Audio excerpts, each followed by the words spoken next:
உலகத்தமிழ் மக்கள் அனைவருக்கும் இனிமையான வணக்கம். நான் கார்த்திக் பேசிக்கிட்டு இருக்கேன். நான் சொன்னேன்ல வந்துடுவேன்னு, வந்துட்டேன் பார்த்தீங்களா? ஸோ மிட் நைட்டில் எந்த டைமாக இருந்தாலும் பரவாயில்ல, இனிமேல் ப்ரிப்பேர் பண்ணுறது, வீடியோ எடுக்கிறது, உங்களுக்கு கிளியராக கட்டாக ஒரு வீடியோ அப்லோட் பண்ணுறது, இதுதான் ரிப்பீட்டேஷனாக இனிமேல் வந்துக்கிட்டே இருக்கும். அதனால் காலம் இனிமேல் நீங்கள் பார்க்க வேண்டாம், நானும் பார்க்க மாட்டேன். அதனால் மிட் நைட்டு எவ்வளோ மணி நேரம் இருந்தாலும் பரவாயில்ல, கண்டிப்பாக ஒரு நாளைக்கு 2 வீடியோ அப்படிங்கிற மாதிரி நான் ஃபாலோ பண்ணுறேன், பண்ண போகிறேன், இப்போ பண்ணிக்கிட்டு இருக்கேன். அதனால தான் டக்குன்னு ஃபாலோ பண்ணிவிட்டு இப்போ உங்களுக்கு இப்போ எடுத்துக்கிட்டு இருக்கிறது நைட்டில் தான் எடுத்துக்கிட்டு இருக்கேன். இப்படி இருந்தாலும் அப்லோட் ஆக ஒரு 11 மணி ஆயிரும். சரி வாங்க பார்த்துருவோம். ஸோ இப்போ நம்ம பார்க்க போகிற கான்செப்ட் என்ன அப்படின்னு பார்த்தீங்கன்னா, ஸோ பார்ட் சியில் இருக்கக்கூடிய ஒவ்வொரு கான்செப்டாக பார்த்துக்கிட்டு இருக்கோம். அதன் அடிப்படையில் 8வது சாப்டராக இருக்கக்கூடிய பொது தமிழில் பார்ட் சியில் 8வது சாப்டராக இருக்கக்கூடிய தமிழின் தொன்மை, தமிழ் மொழியின் சிறப்பு, திராவிட மொழிகள் மற்றும் சில குறிப்பிட்ட தகுந்தவை, அந்த கான்செப்டில் அந்த சாப்டரில் 8வது சாப்டரில் இப்போ நம்ம பார்க்க போகிற கான்செப்ட் என்ன அப்படின்னு பார்த்தீங்கன்னா, தமிழக கல்வி வரலாறு. இது எந்த வகுப்பில் இருக்குன்னா 11ஆம் வகுப்பு புதிய பாடப்புத்தகத்தில் இருக்குது. 11ஆம் வகுப்பு புதிய பாடப்புத்தகத்தில் இயல் 7ல் இருக்குது. சரிங்களா? இதில் நம்ம இப்போ மிக முக்கியமாக இந்த பார்க்க போகிற இந்த தமிழக கல்வி வரலாறுல என்னென்ன மிக முக்கியம் கொடுத்துருக்காங்க அப்படிங்கிற மாதிரி பார்க்க போகிறோம். என்னென்ன மிக முக்கியமாக என்னென்ன கொடுத்துருக்குறாங்க அப்படிங்கிற மாதிரி தான் பார்க்க போகிறோம். ரெடியா? ஓகே, எல்லாம் அறிஞ்சிருச்சா? எஸ். ஸோ ஃபஸ்ட்டு நீங்கள் என்ன தெரிஞ்சுக்கணும் அப்படின்னு பார்த்தீங்கன்னா, இதில் ரொம்ப ஈஸியாக சொல்லிடலாங்க. தமிழோடைய கல்வி வளர்ச்சி எப்படி இருந்துச்சு? குருகுல கல்வின்னு ஒன்று இருந்துச்சு, அப்புறம் உயர்கல்வின்னு ஒன்று வந்துச்சு. ஸோ கல்வி முறை எப்படி இருந்துச்சு, இப்போ நம்ம படிச்சுக்கிட்டு இருக்க கல்வி வரைக்கும் எப்படி வளர்ச்சி எப்படி இருந்துச்சு அப்படின்னு நம்ம பார்க்க போகிறோம். ரொம்ப ஈஸி. நிறைய விஷயங்களை இலக்கிய சான்றுகள் கல்வி சார்ந்து எங்கெங்கே கொடுத்துருக்காங்கன்னு பார்த்தாலே இது முடிஞ்சு போச்சு. ஆனால் கண்டென்ட் அதிகமாக இருக்கிற மாதிரி இருக்கும், புரிஞ்சு படித்தா ஒன்றுமே கிடையாது. பார்த்துடலாமா? S, fine. ஸோ ஃபஸ்ட்டு நம்ம கல்வியோட நோக்கம் என்ன இருக்குதுன்னு நினைக்கிறீங்க? கவர்மெண்ட் ஜாப் வாங்குறதா? இல்லை. பணம் சம்பாதிக்கிறதா? இல்லை. அப்போ கல்வியோட நோக்கம் தான் என்ன? இந்த சமுதாயத்திற்கு ஏற்றது போல் நம்ம கல்வி இருக்கணும். அதுதான். சமுதாயத்திற்கு பயன்படாத கல்வி வெட்டுன்னு நான் பல தடவை சொல்லியிருக்கேன். இந்த சமூகத்திற்கு, இந்த சமுதாயத்திற்கு, அதை தான் புக்லேயும் சொல்லியிருக்கிறாங்க. ஸோ அதனால் நான் இப்பயும் சொல்லக்கூடிய விஷயம் என்னென்னா, நீங்கள் அரசாங்க பணியாளராக ஆனதுக்கு அப்புறம் கூட நீங்கள் எப்படி உங்களோட பணியில் இருக்கணும்? சமுதாய சிந்தனைகளுக்கு ஒரு முற்போக்கு சிந்தனைகளை தான் இருக்கணும். அதை விட்டுவிட்டு நான் இப்படித்தான் இருப்பேன், நான் லஞ்சம் வாங்குவேன், எல்லாரும் வாங்குறாங்களே நானும் வாங்குவேன் அப்படின்லாம் இருக்கவே கூடாது. ஸோ சமுதாயத்திற்கு பயன்படக்கூடியதாக என்ன இருக்கணும்? கல்வி இருக்கணும். தனி மனிதனை சமுதாயத்திற்கு ஏற்றவனாக மாற்றுவது தான் கல்வியோட நோக்கமே. அதான் சொல்லியிருக்காங்க. ஸோ கல்வியின் முதன்மை நோக்கம் இந்த சமுதாயத்துக்கு ஏற்றவனாக மாற்றுதல் அப்படிங்கிறத முக்கிய குறிப்பிடத்தகுந்த விஷயம். அதுக்கப்புறம் ரொம்ப முக்கியமான விஷயம் எங்கெங்கே கொடுத்துருக்காங்கிறத நான் வரிசையாக சொல்லியிருப்பேன். ஃபஸ்ட்டு அடுத்துன்னா கல்லுதல் அப்படின்னா என்ன? கல்லுதல், கற்பித்தல். கல்லுதல் அப்படின்னா அவங்க சொல்லியிருக்காங்க, கற்பவர் மனதில் ஆழ புதைந்துள்ள திறன்களை தோண்டி வெளிக்கொண்டு வருவதான் கல்லுதல். அதாவது நம்ம மனசுக்குள்ளே இருக்கக்கூடிய ஒன்றும் இல்லைங்க, எக்ஸ்ட்ரா கரிக்குலர் ஆக்டிவிட்டீஸ், திறன்களை கொண்டு வர்றது கல்லுதல். அவ்வளோதான், முடிஞ்சு போச்சு. இது போட்டு ரொம்பலாம் குழப்பிக்க வேணாம். நமக்கு இருக்கக்கூடிய திறன்களை வெளிக்கொண்டு வருவது தான் கல்லுதல் அப்படின்னு அவங்க மென்ஷன் பண்ணியிருக்காங்க. கல்வி கற்பதற்காக ஒரு இடத்துலேருந்து இன்னொரு இடத்துக்கு போகிறது, அதை அவங்க என்னன்னு சொல்லியிருக்காங்க? ஸோ தொல்காப்பியத்தில் சொல்லியிருக்கிறாங்க, அதை ஓதர் பிரிவு. ஓதர் பிரிவு என்றால் என்ன? ஸோ கல்வி கற்பதற்காக பிரிந்து செல்வதை ஓதர் பிரிவு என குறிப்பிடும் நூல் தொல்காப்பியம். அதை தான் ஓதர் பிரிவுன்னு சொல்கிறாங்க. கல்வி கற்பதற்காக ஒரு இடத்தை விட்டு இன்னொரு இடத்திற்கு செல்வதுதான் என்னது? ஓதர் பிரிவு. இங்கேருந்து நான் சென்னை போய் படிக்கிறேங்க, இன்ஜினியர் காலேஜில் சேர்ந்து நான் படித்தேன். அப்போ நான் போனது ஓதர் பிரிவு. நீங்களும் பல பேர் ஓதர் பிரிவு. கவர்மெண்ட் வேலைக்காக பல இடத்துல போய் இன்ஸ்டியூஷனில் பலாயிரம் கணக்கில் கட்டி அங்கே இருந்து படிச்சிங்கன்னா ஓதர் பிரிவு. நீங்களும் ஓதர் பிரிவு. சரிங்களா? எஸ். அப்புறம் என் வகை மெய்ப்பாட்டு பற்றி கூறும்போது கல்வியின் பொருட்டு ஒருவருக்கு பெருமிதம் தோன்றும் நூல். நல்லா கவனிச்சுக்கோங்க. என் வகை மெய்ப்பாட்டு பற்றி கூறும்போது கல்வியின் பெருமை, ஸோ கல்வியின் பெருமை பற்றி கூறும் நூல் தொல்காப்பியம். அதே நேரத்தில் புறநானூரில் கற்பித்தலை பற்றி ஒரு விஷயம் சொல்லியிருக்காங்க. புறநானூரில் எல்லாமே சொல்லியிருக்காங்க. இதில் என்ன சொல்லியிருக்கிறாங்க அதை மட்டும் சொல்லு தம்பி அப்படின்னா ரொம்ப இன்ட்ரெஸ்டிங்காக இருக்கும். அது ரொம்ப இன்ட்ரெஸ்டிங். என்னென்னா நான் சொல்கிறேன் பாருங்கள். ஃபஸ்ட்டு உற்றொளி. என்னது? உற்றொளி உதவியும் பெருபொருள் கொடுத்தும். உற்றொளி உதவியும் கற்கக்கூடிய இடம்,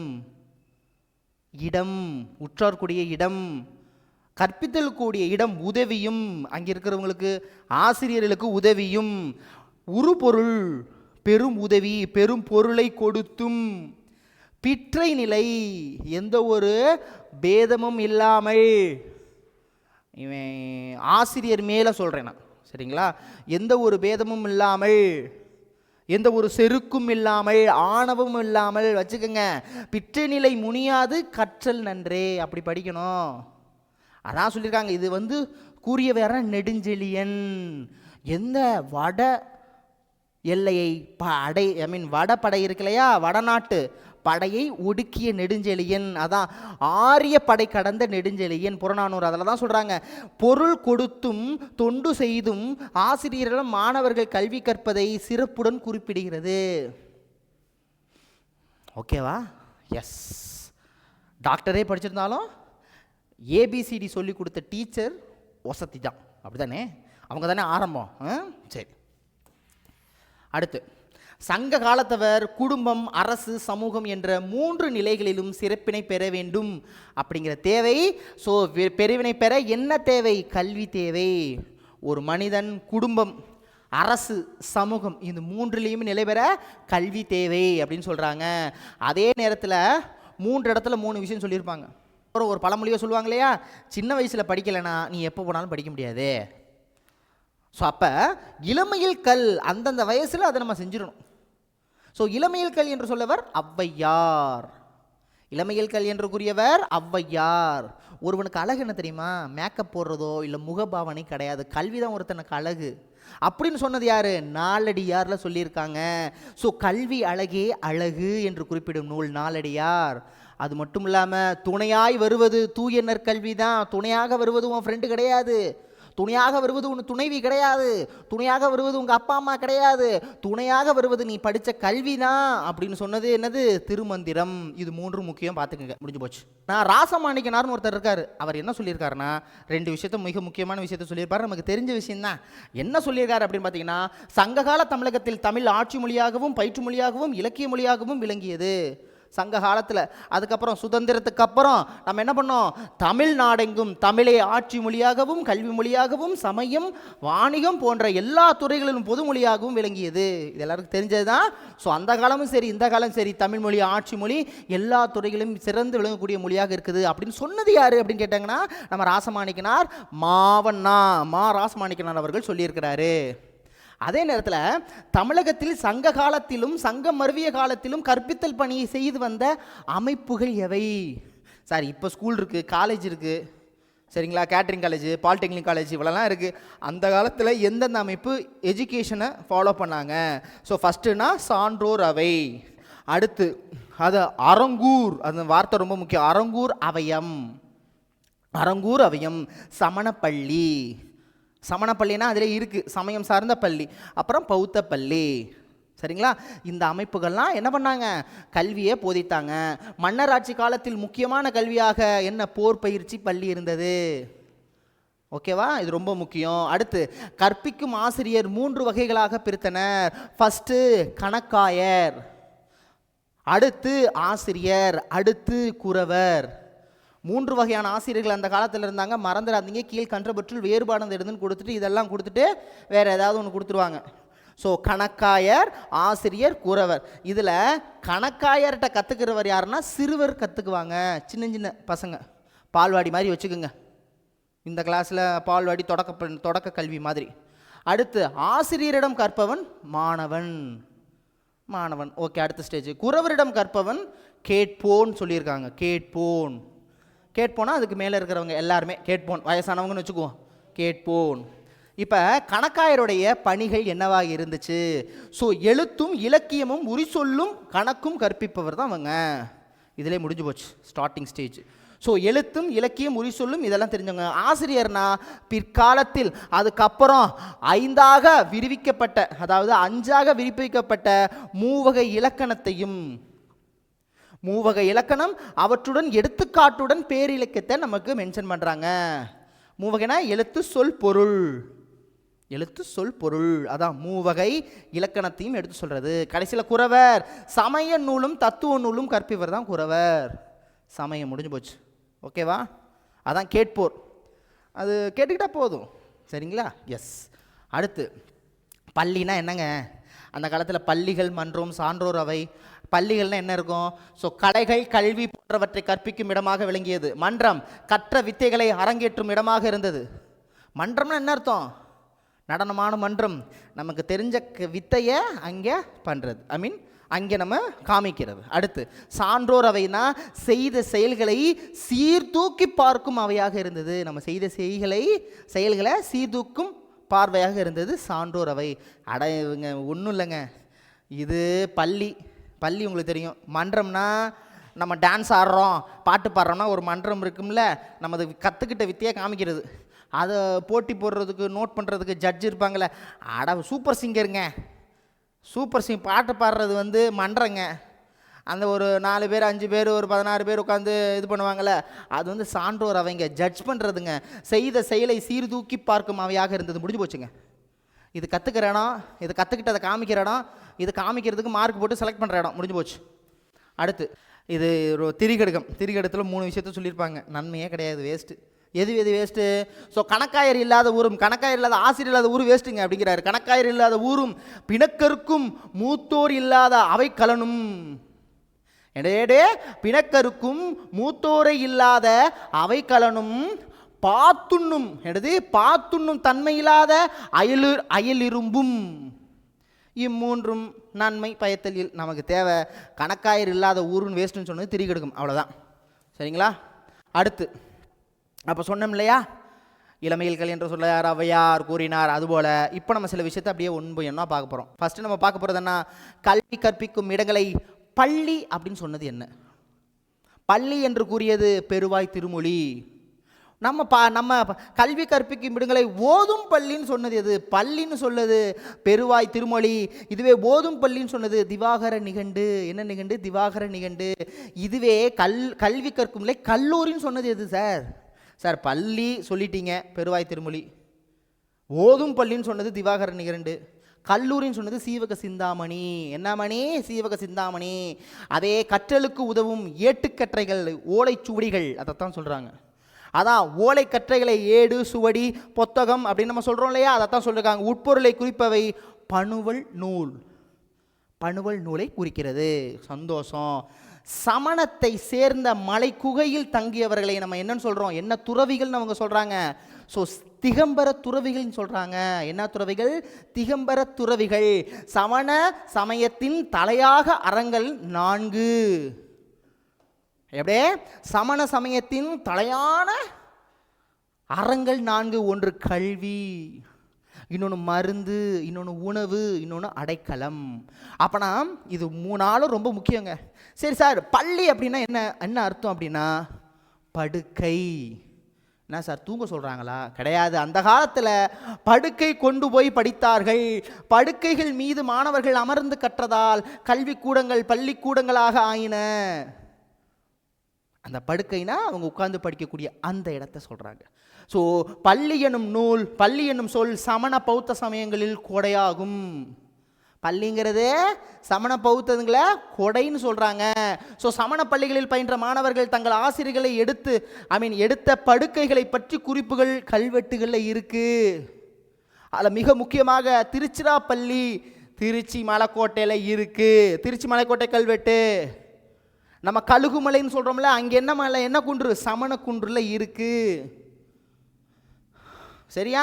அதே நேரத்தில் வந்தவாசி அருகில் இருக்கக்கூடிய வேடல் என்னும் ஊரில் இருந்த சமண பள்ளியில் பெண் சமண ஆசிரியர் ஒருவர். எப்படியே? பெண் சமண ஆசிரியர். எந்த இடம்? வந்தவாசி அருகில் வேடல் அப்படிங்கிற ஊரில் அந்த ஒரு பள்ளி. அந்த பள்ளியில் சமண ஆசிரியர் ஒருவர் 500 மாணவர்களுக்கு கல்வி கற்பித்தார் என்ற சான்று கூறுகள் இருக்கிறது. இதில் சமண பெண்ணாசிரியர்கள் விழாப்பாக்கத்தில் சமண பள்ளி ஒன்றை நிறுவியார். அவருக்கு பேர் சொல்லியிருக்கிறாங்க. அவங்க பேர் பட்டினி குரத்தி. என்ன குரத்தி? பட்டினி குரத்தி மென்ஷன் பண்ணியிருக்கிறாங்க. அடுத்து பெண்களுக்கு தனியாக கல்வி கற்பிக்கும் சமண பள்ளிகளை பெண் பள்ளிகள் என அழைத்தார்கள். பட்டிமன்றம்னா உங்களுக்கு சொல்லணும் அவசியம் கிடையாது. பட்டிமன்றம் என்பது சமூக கருத்துக்களை விவாதிக்கும் இடம். இப்போயுமே பொங்கல் திருவிழானா பட்டிமன்றம் இருந்துடும். எல்லா சேனல்லையும் வந்துடும் பட்டிமன்றம். சரிங்களா? ஸோ அப்படின்னு விவாதிக்கூடிய இடம் மணிமேகலைன்னு சொல்லியிருக்கிறாங்க. பட்டிமன்றம் என்பதே சமூக கருத்துக்களை விவாதிக்கிடும். அதே பட்டிமன்றம் தான் இதில் சொல்லியிருக்காங்க. எனது ஒட்டிய சமயத்து உருபொருள் வாதிகள் பட்டிமன்றத்து பாங்கறிந்து ஏறுமின்.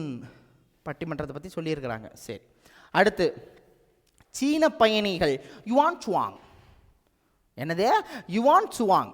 ஓகேங்களா? யுவான் சுவாங் தமிழகத்தில் எங்கே வந்தார்? காஞ்சிபுரத்துக்கு வந்தாங்க. அதே நேரத்தில் பௌத்த பல்கலைக்கழகம் இருந்த இடமும் காஞ்சிபுரம், மறந்துடாதீங்க. சரிங்களா? யுவான் சுவாங் அந்த இடம் காஞ்சிபுரம், பௌத்த பல்கலைக்கழகம் இருந்ததும் காஞ்சிபுரம் தான். பௌத்த பல்கலைக்கழகத்தில் தங்கி சிறப்புரையாற்றியவர் சீன பயணி யுவான் சுவாங். இப்போ அடுத்து நம்ம கல்வி முறைகள் எப்படி இருந்துச்சுன்னு பார்க்குறோம். நம்மளுடைய கல்வி முறைகள் எப்படி இருந்துச்சுன்னா, ஃபஸ்ட்டு குருகுல கல்வியாக இருந்துச்சு. அதுக்கப்புறம் திண்ணைப்பள்ளி கல்வி முறையாக இருந்துச்சு. குருகுல கல்விங்கிறது அவங்க வீட்டிலே போய் தங்கிடுறது. திண்ணைன்னா திண்ணையில் படிக்கிறது. சரிங்களா? அடுத்து உயர்நிலை கல்வி முறைன்னு ஒன்று இருந்துச்சு, உயர்நிலை கல்வி முறை. அதுக்கப்புறம் தான் இந்த குருகுல கல்வின்னு சொல்கிறதுல என்ன கான்செப்ட், என்ன அதாவது அதோடைய நோக்கம் என்ன அப்படின்னா, செய்து கற்றலாம். எப்படி? ஆசிரியருக்கு சோறு வேணும்னா பொங்கி போடணும், செஞ்சு கற்றுக்க. வாய்ப்பாடு சொல்லி சொல்லி கற்றுக்க. ஸோ ஆசிரியர் வீட்டிலையே தங்கி செஞ்சு நீ கற்றுக்க தம்பி, எல்லாத்தையும் செஞ்சு நீ கற்றுக்க. செய்து கற்றல், வாழ்ந்து கற்றல். எப்படி வாழணும்னா நாங்கள் வாழ்கிறோம், இங்கேருந்து வாழ்ந்து கற்றல், எளிமையாக வாழ்தல். இதான் குருகுல கல்வி. குருகுல கல்வி முறை என்பது மாணவர்கள் ஆசிரியரும் அவரது இல்லத்திலேயே தங்கி கல்வி பயின்றனர். இம்முறை போதனை முறையாக தாண்டி வாழ்வியல் கற்பதில் சிறப்பாக இருந்தது. அப்போ 19ஆம் நூற்றாண்டின் இடைப்பகுதியில் இருந்தது தான் திண்ணை படிப்பு. 19ஆம் நூற்றாண்டில் இடைப்பகுதியில் இந்த திண்ணை படிப்புகளுக்கு வேறு பெயர் இருக்குது. அந்த பெயர் கேட்பாங்க, தெற்றிப்பள்ளி. என்ன பள்ளி? தெற்றிப்பள்ளி. தெற்றிப்பள்ளி. திண்ணைப்பள்ளிகளின் ஆசிரியர்களை தான் கணக்காயர்கள்னு சொல்கிறாங்க. அப்போ எந்த முறையை ஆங்கிலேயர்கள் நாட்டுக்கல்வின்னு சொன்னாங்க? இப்போ சொன்னது எல்லாமே திண்ணைப்பள்ளிகள், பாடசாலைகள், மதராசாக்கள் மற்றும் மக்தாபூக்கள். என்னது? மக்தாபூக்கள். அடுத்து சென்னை மாகாணத்தில் அப்போ திண்ணைப்பள்ளிகள் எத்தனை இருக்குன்னு கேட்பாங்க. 1, 2, 2, 2, 4, 4, 2, 8. நடுவில் மட்டும் ஒரு முட்டை. இதுதான் ஷார்ட்கட். 1, 2, 4, 0, 8. 2, 2, 2, 4, 4, 2, 8. நடுவில் ஒரு 0. தெரியுதா? 12,408 அத்தனை திண்ணைப்பள்ளிகள் இருந்ததான். அதே நேரத்தில் பல ஐரோப்பா நாடுகள் அப்போதைய கல்வித்தரத்தை காட்டிலும் உயர்ந்ததாக காணப்பட்டது என்று யார் காலத்தில் நடந்து சொன்னிருக்காங்க அப்படின்னா, சர் தாமஸ் மன்றோ காலத்தில். சர் தாமஸ் மன்றோ அவர்கள் காலத்தில் பல ஐரோப்பா நாடுகள் அப்போதைய கல்வித்தரத்தை காட்டிலும் உயர்ந்ததாக காணப்பட்டது என்று யார் காலத்தில் நடத்திய ஆய்வுக்கு குறிப்பிட்டது அப்படின்னா, சர் தாமஸ் மன்றோ அவர்கள் நடத்திய காலகட்டத்தில். சரிங்களா? எஸ், நான் ஏற்கனவே சொன்னேன்ல, உயர்நிலை கல்வி முறையமாக பயின்றவர்கள் யார் யார்? திண்ணை படிப்பை விட்டுருங்க, குருகுல கல்வியை விட்டுருங்க. அதுக்கப்புறம் உயர்நிலை கல்வி. அந்த உயர்நிலை கல்வியில் படித்தவர்கள் யாருன்னா வேறு யாரும் கிடையாது. ஸோ மகாவித்வான் மீனாட்சி சுந்தரனார் இருக்கார்ல, அவர் தான். மகாவித்வான் மீனாட்சி சுந்தரனாரிடம் தமிழ் தாத்தா உவே சாமிநாதன் இம்முறையில் தான் கல்வி பயின்றதாக சொல்கிறாங்க. மகாவித்வான் மீனாட்சி சுந்தரனார் ஆசிரியர், அவருடைய மாணவன் தான் நம்ம தமிழ் தாத்தா உவேசா இருக்கார் இல்லையா, சாமிநாதன். அவர் தான் ஸ்டூடெண்ட்டாக படித்தார். அவர் என்ன முறையில் படித்தார் அப்படின்னா, உயர்நிலை கல்வி முறை. மறந்துடக்கூடாது. சரிங்களா? அடுத்து திண்ணைப்பள்ளிகளை கல்வி முறைகள் கொண்டு வந்தன. ஓகே, அவர் பேர் என்னன்னா, என்ற ஸ்காட்லாந்து பாதிரியார் தமிழக திண்ணைப்பள்ளி கல்வி முறையை கண்டு வியந்தாராம். அவர் பேர் என்ன? Reverend bell. பெல் எதை கண்டு வியந்தார்? திண்ணை படிப்பை கண்டு வியந்தார். அதே நேரத்தில் மெட்ராஸ் காலேஜ் ஸ்காட்லாந்து எவ்வாறு அழைக்கப்பட்டது அப்படின்னா, பெல் சிஸ்டம்னு அழைச்சாங்க. இங்கே இருக்கக்கூடிய பெல் அவர்கள் இங்கே ஸ்காட்லாந்து பாதிரியார் தமிழக திண்ணை படிப்பை பார்த்து வியந்தாராம். இப்போ மெட்ராஸ் அந்த இருக்கக்கூடிய அந்த கல்வி முறையை மெட்ராஸ் காலேஜ் ஸ்காட்லாந்தில் எவ்வாறு அழைக்கப்பட்டதுன்னா, Madras system, bell system, monetary system இப்படின்னு அழைச்சாங்க. சரிங்களா? எஸ். அடுத்து ஜெர்மனி நாட்டவர் கூடிய ஜான் கூட்டன்பர்க் அவர் என்ன பண்ணார்னா, 1453 இவர் வடிவமைச்ச அச்சு இயந்திரம் கல்வி பெருக காரணமாயிடுச்சு. ஒரு அச்சு இயந்திரத்தை உருவாக்குறது யார் அப்படின்னு பார்த்தீங்கன்னா, கூட்டன்பர்க் ஒரு இயந்திரத்தை உருவாக்குறாரு. அதன் மூலமாக தான் அடுத்த அச்சு மூலமாக கல்வி பிரகரமானுச்சு, நெக்ஸ்ட் லெவலுக்கு போணுச்சு. சரிங்களா? முதலில் அச்சுக்கூடத்தை ஏற்படுத்திய இடம் தரங்கம்பாடி. அச்சுக்கூடமைங்கிறது தரங்கம்பாடி. அதுக்கு மேலே டச்சுக்காரர்களின் சமய பரப்பு சங்கம் தமிழகத்தில் முதலாக எந்த இடத்தில் முதலாக கல்வி பணியில் ஈடுபட்ட ஆண்டு 1706. டச்சுக்காரர்களால் சமய பரப்பு சங்கம் தமிழகத்தில் முதலில் எந்த ஆண்டு கொண்டு வரப்பட்டதுன்னா 1706. சரிங்களா? இது அடுத்து சொல்லியாச்சு. அறப்பள்ளிகள் நிறுவியதோடு டீச்சர் ட்ரைனிங் என அழைக்கக்கூடிய ஆசிரியர் பயிற்சி பள்ளியும் உருவாக்கியது டச்சுக்காரர்கள் தான். இது வரைக்கும் நீங்கள் புரியுதா? இனிமேல் நம்ம பார்க்க போகிறது வரலாறும் சேர்ந்து ஆட் ஆயிரும். ஒரு 3 வருஷம் ரொம்ப முக்கியங்க வரலாற்றில், எஜுகேஷன் டிபார்ட்மெண்ட்டை பொறுத்த வரைக்கும். மெக்காலே கல்விக் கொள்கை, அதை நான் பின்னாடி வரலாறு எடுக்கும்போது ஆல்ரெடி எடுத்துட்டேன், இனிமேலும் எடுப்பேன். இப்போ தமிழ் எடுக்கும்போதும் இதில் இருக்கிறதுனால உங்களுக்கு கிளியராக சொல்லிடுறேன், நல்லா கவனிச்சுக்கோங்க.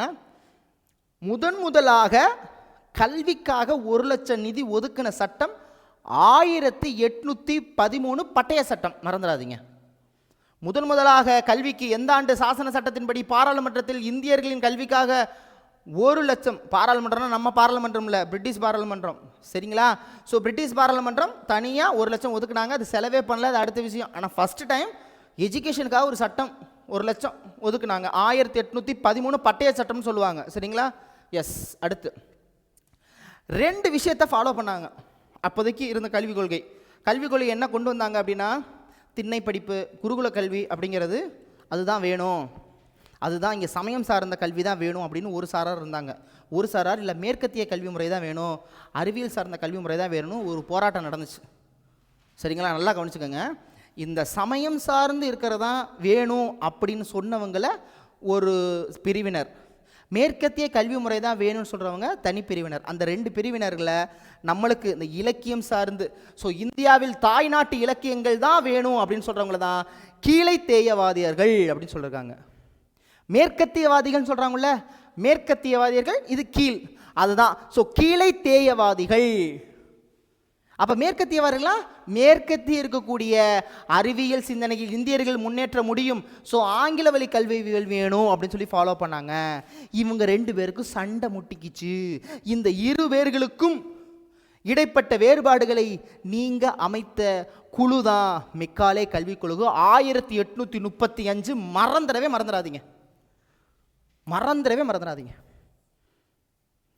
1835 கல்விக்குழுவின் மூலமாக தான் ஆங்கில கல்வி முறை உருவாக்கப்பட்டது. நான் பல தடவை சொல்லிட்டேன், சார் ஆங்கிலம் சார் அவன் தான் சார், அவர் தான் சார் நம்ம வாழ்க்கை போச்சு சார், நம்மளை இங்கிலீஷ் படிக்க வச்சு. இப்போ இங்கிலீஷ் படித்தோம்னா இந்த மெக்காலே தான் காரணமா? வாங்க சார். கிடையாது. ஆங்கில கல்விக் கொள்கைன்னா நீங்கள் ஆங்கிலம் படிக்கணும்னு அர்த்தம் கிடையாது. நான் பல தடவை வீடியோவில் சொல்லியிருக்கேன். அறிவியல் கணிதம் சார்ந்த புத்தகங்களை படிக்க வேண்டும். ஸோ அப்போதைக்கு இருக்கக்கூடிய, அதை பற்றி பேசினா பெருசாக போயிடும். ஸோ ஆங்கிலம், அறிவியல் கணிதம் சார்ந்த விஷயத்தை ஃபாலோ பண்ணணும் மெக்காலே கல்விக்குள்ளே கொண்டு வந்தாங்க 1835. ஓகேங்களா? ஏன்னா அப்போல்லாம் கல்வி அப்படிங்கிறது வந்து ஒரு குறிப்பிட்ட வகுப்பினருக்கு மட்டும்தான் இருந்துச்சு. இல்லைன்னா என் வீட்டுக்கு வந்து நீ என் வீட்டுக்கு இல்லை, நான் இருப்பேன், எனக்கு எல்லா உபசரிப்பும் நீ பண்ணணும், ஆசிரியர் வீட்டுக்கு போய் ஆசிரியர் என்ன சொன்னாலும் கேட்கணும், அந்த மாதிரி இருந்துச்சு. சரி. ஸோ மெக்காலே கல்விகளை கொண்டு வந்த ஆண்டு 1835 ரொம்ப முக்கியம். அப்போ இந்திய கல்வி வளர்ச்சிக்கு மகாசாசனம் அப்படின்னு அழைக்கிறது இவர் சொல்கிறதா சார்? கிடையாது. இவர் அறிவியல்னு சொல்லிட்டாரு. ஆனால் 10th + 2 அப்படிங்கிற ஒரு விஷயத்தை உருவாக்குனது யார் சார்? அடுத்து வராரு, அவர் தான் சார்லஸ் வுட் அறிக்கை. ரொம்ப முக்கியங்க. 10th + 2 அந்த கான்செப்ட் இருக்கு இல்லையா, உயர்நிலை கல்விகள், இந்த பிரிவு. ஸோ அதுதான் இந்திய கல்வி வளர்ச்சியின் மகாசாசனம் என அழைக்கப்படுகிறது. ஸோ சார்லஸ் வுட் எந்த வருஷம்? 1854. அப்போ 1854 கொண்டு வந்தது தான் இந்த சார்லஸ் வுட். அதுதான் மகாசாசனம். எதோட மகாசாசனம்? இந்திய கல்வி வளர்ச்சியின் மகாசாசனம் என அழைக்கப்படுகிறது சர் சார்லஸ் வுட் அறிக்கை. இது அந்த வருஷம் உருவாக்கப்பட்டது 1854. தற்காலிக கல்வி தேர்வு முறை அமைய காரணமாக இருந்தது, தேர்வு முறை எல்லாம் அமைய காரணம் வந்து சர் சார்லஸ் வுட்.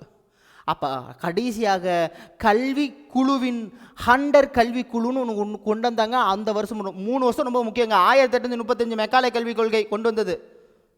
அதுக்கப்புறம் 1854 இது ரொம்ப ரொம்ப முக்கியம், சார்லஸ் வுட் அறிக்கை. அடுத்து ஹண்டர் அறிக்கைன்னு ஒன்று அனுப்பி, அது 1882 ரொம்ப முக்கியம். லிட்டன் பிரபு காலத்தின்னு நினைக்கிறேன், லிட்டனில் ரிப்பன் பிரபு காலத்துன்னு நினைக்கிறேன், சரிங்களா? 1882 ஹண்டர் குழு. இதன் மூலமாகத்தான், இந்த ஹண்டர் குழு மூலமாகத்தான் பள்ளிகளில் சீருடை முறை, தாய்மொழி கல்வி முறை கொண்டு வந்தாங்க. இந்த 3 வருஷம் ரொம்ப முக்கியங்க, வரலாறுல பின்னாடி நீங்கள் படிப்பீங்க. அப்போ ஆங்கிலேயர்கள் 19ஆம் நூற்றாண்டின் நாட்டில் எத்தனை % பேர் படித்தாங்கன்னா வெறும் 15% பேர் தான் படிச்சிருக்காங்க. எப்போ ஆங்கிலேயர்கள் ஆட்சி புரிந்த 19ஆம் நூற்றாண்டில் நமது நாட்டில் படிக்க தெரிந்தவர்கள் எண்ணிக்கை 15%. அதே நேரத்தில் 14 வயது வரை அனைவரும் கட்டாயமாக இலவச கல்வி அப்படி வேணும்னு சொல்லக்கூடிய இப்போதைக்கு இருக்கக்கூடிய சரத்து எத்தனாவது சரத்துனா 45, ஆர்டிகல் 45, சரத்து 45. 14 வயசில் இருக்கிறவங்க கல்வி பயில வேண்டும் என்று கூறியிருக்கிறாங்க. ஹென்றி ஆடம்ஸ் அப்படின்னு ஒருத்தர் ஒன்று சொல்கிறார். என்ன சொல்கிறாருன்னா, ஆசிரியர் சர்வ வல்லமையிலும் பாதிப்பை ஏற்படுத்த இயலும். கண்டிப்பாக ஒரு ஆசிரியர் நான் நினச்சேன்னா நல்லதையும் உங்கள்கிட்ட சொல்லலாம், கெட்டதையும் உங்களுக்குள்ளே விதைக்கலாம். அதான் சொல்லுவாங்க, மிகப்பெரிய பலம் யார்கிட்ட இருக்குன்னா ஆசிரியர் தான் இருக்குது. ஒரு ஆசிரியர் நினச்சா நல்ல விதையை விதைக்க முடியும். சார் கெட்டது எப்படி சார் விதைக்கலாம்? நல்லதை சொல்லலைனாலே அது கெட்டது தான் ஆசிரியரோட பணி.